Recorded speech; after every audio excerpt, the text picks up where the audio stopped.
Muito bem, voltamos a falar direto da página do Jornal Visão Espírita no YouTube e no Facebook para mais uma gota de Espiritismo, mais uma gota de O Livro dos Espíritos, livro terceiro, capítulo 6º, Lei de Destruição. Estamos no item Destruição Necessária e Destruição Abusiva, questões 730, 731 e 732. Se você puder compartilhar esse vídeo, você ajuda a divulgar a doutrina espírita, comentando e curtindo também.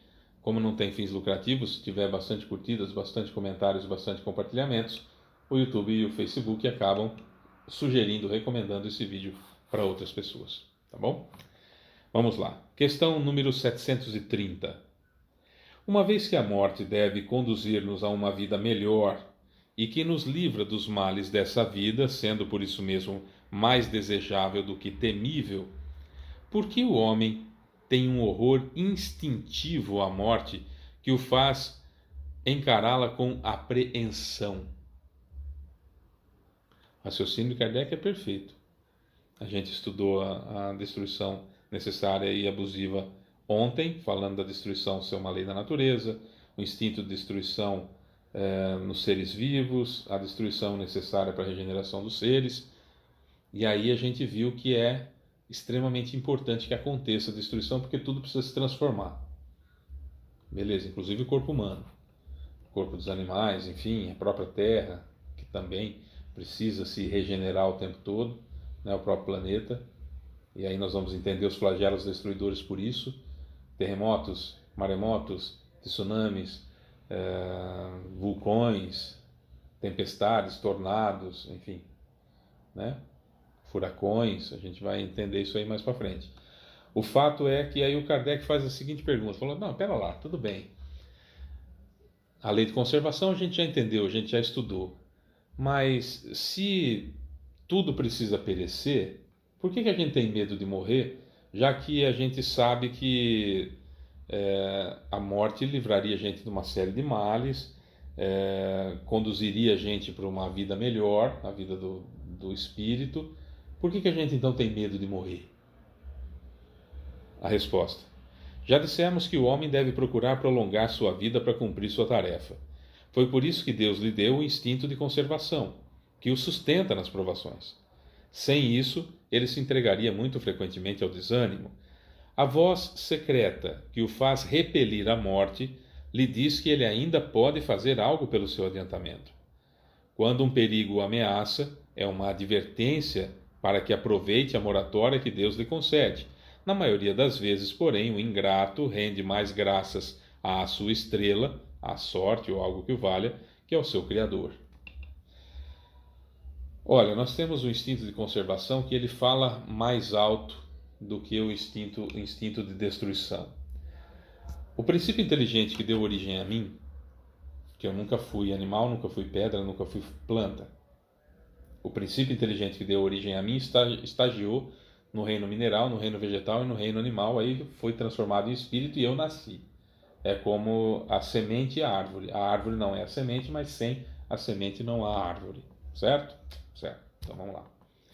O princípio inteligente, desde que ele esteve estagiando no reino mineral, aprendendo a lei de atração e repulsão, depois, quando ele foi individualizado e passou pelo reino vegetal, ele aprendeu a conservar-se, basicamente a transformar luz do sol em oxigênio, os ingredientes que tem na terra com a água em seiva para mantê-lo vivo, não é? A espalhar suas sementes para que, através dos frutos, para que haja perpetuação da espécie. Então, o tempo todo que o princípio inteligente ficou no reino vegetal, ele aprendeu o instinto de conservar, como conservar-se vivo, como produzir energia, como fazer acontecer para continuar vivo. Quando esse princípio inteligente chega no reino animal, é a mesma história, porque o animal não entende que ele está matando o outro animal para se alimentar da carne dele, como se isso fosse um assassinato, como se isso fosse uma destruição daquilo. Ele simplesmente precisa matar a fome e o outro é mais fraco. Simples assim. Simples assim. Então está sendo treinado o instinto de conservação, está sendo dado, treinado, está treinando aquele princípio inteligente que está ali estagiando no reino animal. Quando o princípio inteligente dá origem a mim, espírito, que acontece alguma coisa que a gente não sabe o que é, e aí eu surjo, eu nasço, eu sou criado como espírito, o que eu trago? Eu trago comigo o instinto de conservação. Como conservar a minha espécie, de passar adiante o conhecimento, de passar adiante aquilo que eu sei, de multiplicar aquilo que eu sei. É isso que eu aprendi. Então eu desenvolvi o instinto de conservação. Esse é o primeiro instinto. Esse é basicamente a inteligência que Deus nos dá, que é o instinto de conservação. Esse instinto de conservação que quando eu chego no mundo de provas e expiações, eu uso para destruir o outro para que eu não seja infeliz, ou porque eu quero, ou porque o outro me irritou, ou algo que o valha. Percebeu? Na realidade, isso também acontece no mundo primitivo. Mas no mundo de provas e expiações é quando eu começo a ser responsabilizado por isso. Porque aí eu tenho que começar a conter o instinto de conservação para que ele não recaia no instinto de destruição, por exemplo. Ou naquilo que a gente vai ver na frente, flagelos, guerras, homicídio, crueldade, duelo, pena de morte. Tá? Então vamos focando pedacinho por pedacinho. Então o que eu tenho quando eu começo a encarnar como espírito, nas minhas primeiras encarnações como espírito, é o instinto de conservação, porque eu preciso manter a espécie, eu preciso manter-me vivo. Quando eu vou desenvolvendo a minha inteligência, eu vou começando a entender que as coisas na natureza não são eternas. Esse é um ponto importante. As coisas na natureza não são eternas. Essa noção eu vou adquirindo aos pouquinhos. Eu vou entendendo aos pouquinhos essa situação. Aos pouquinhos eu vou desenvolvendo isso. Que as coisas não são eternas. Que é eterno só Deus, só a divindade. E assim eu vou evoluindo, até que eu começo a perceber que tudo na natureza está se encadeando. Tudo na natureza está ligado. E aí eu vou entender por que é que o animal come o outro animal, que tirando desvios comportamentais causados por uma série de situações, não vou entrar no mérito, mas animal não mata por crueldade, animal não mata por outro motivo que não alimentar-se. Ah, Fábio, mas tem um cachorro tal que fez isso, ele foi treinado para aquela situação. Certo? Na regra geral, o animal ele só ataca o outro quando ele tem fome. Certo? Então ele está agindo pelo instinto de conservação, ele está agindo na lei de destruição. Perceberam aqui como funciona? Utilizando o instinto de conservação, ele é agente da lei de destruição, porque aquilo precisa renovar-se. Nós, seres humanos, também, através do nosso instinto de conservação, a gente é agente da lei de destruição. Agente separado é agente tudo junto da lei de destruição. Perceberam? O instinto de conservação, para que eu me mantenha vivo, eu destruo algumas coisas à minha volta. Certo? Destruo o planeta, destruo a água potável, destruo o ecossistema, destruo a floresta amazônica, destruo, enfim, tudo aquilo que eu toco às vezes. Né?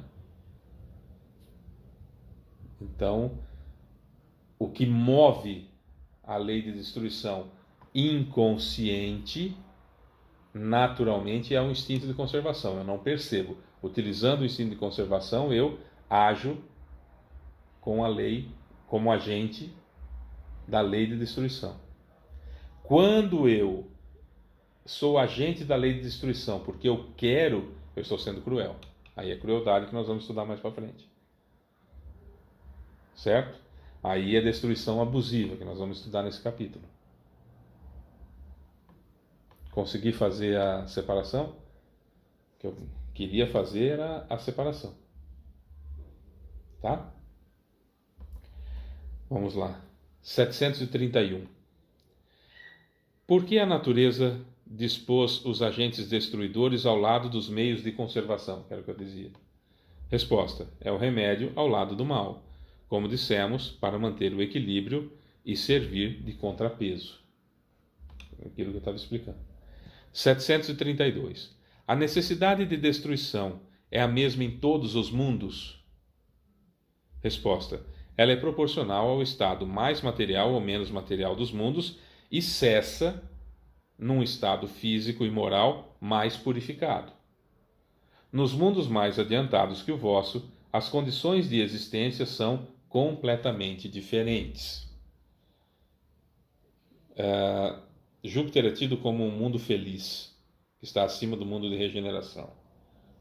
Nós não sabemos efetivamente se o planeta Júpiter, propriamente dito, ou uma das luas de Júpiter, que são rochosas e tem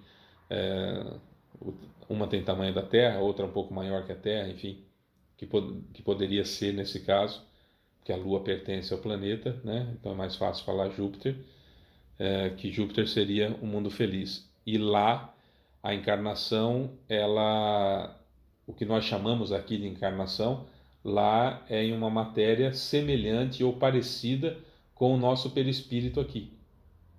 Olha que coisa interessante. Os espíritos mais evoluídos, que vão encarnar no mundo feliz, não é encarnar o termo, porque lá não tem carne como a nossa, mas enfim, utilizando o termo só para ficar fácil de nós entendermos, a encarnação lá é em uma matéria semelhante àquilo que nós entendemos como perispírito aqui.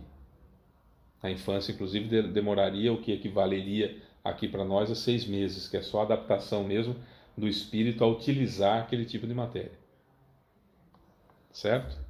Então é uma situação muito diferente daquilo que é aqui na Terra, que é mais grosseiro. Então a destruição nos mundos superiores, ela depende se o mundo já está ok. Eu não sei se vocês sabem, mas a Terra ela não está retinha girando em torno do Sol, ela está inclinada. Por isso que nós temos diferentes estações do ano no norte e no sul. A Terra está ligeiramente inclinada para a esquerda. Então, nesse momento, o Sol está aqui e a incidência dos raios do Sol está no hemisfério norte. Então, no hemisfério norte hoje, na Europa, por exemplo, nos Estados Unidos, é verão. E no Brasil é inverno. No hemisfério sul é inverno.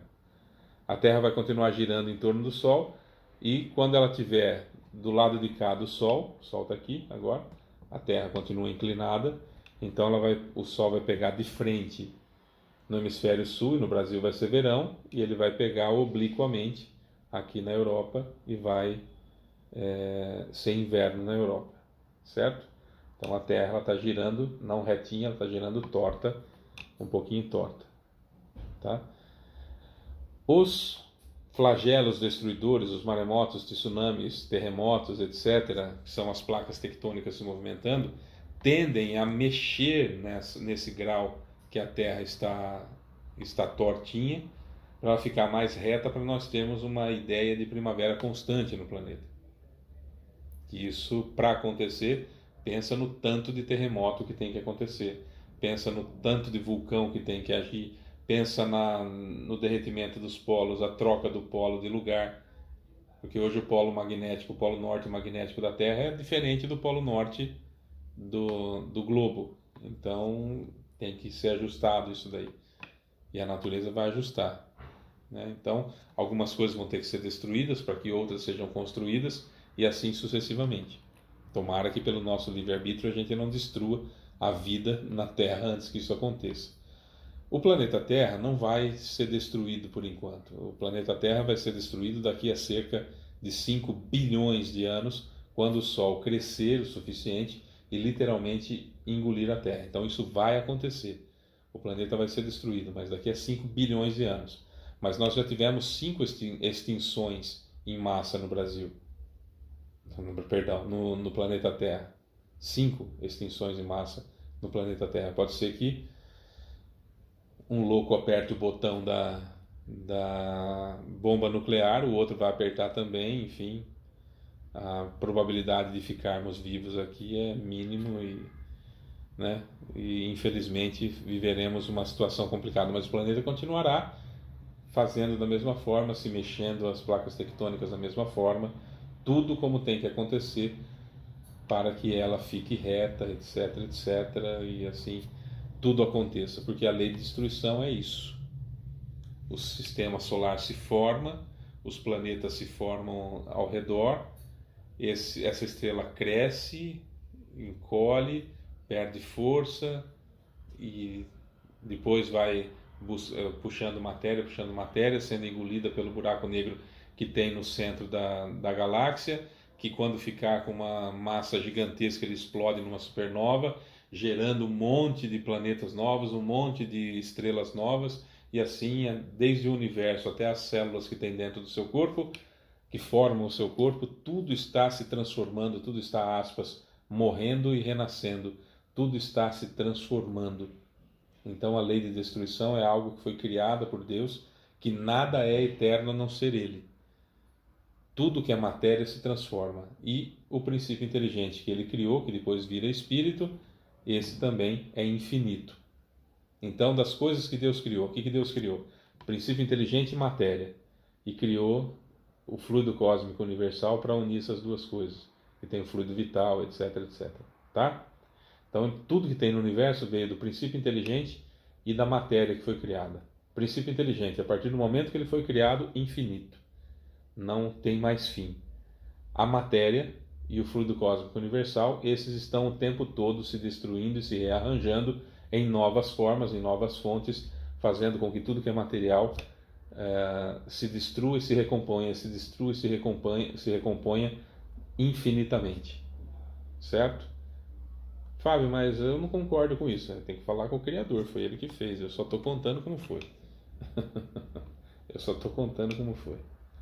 Certo? Só para a gente entender mais ou menos. Amanhã a gente vai finalizar destruição necessária e destruição abusiva, entrando agora na destruição abusiva. E aí nós vamos ver se a gente não aparece ali encaixado em algum pontinho, né? Tomara que não. É isso. Sou Fábio Pereira, essa é mais uma gota de Espiritismo. Beijo pra você que fica. Até amanhã. Tchau.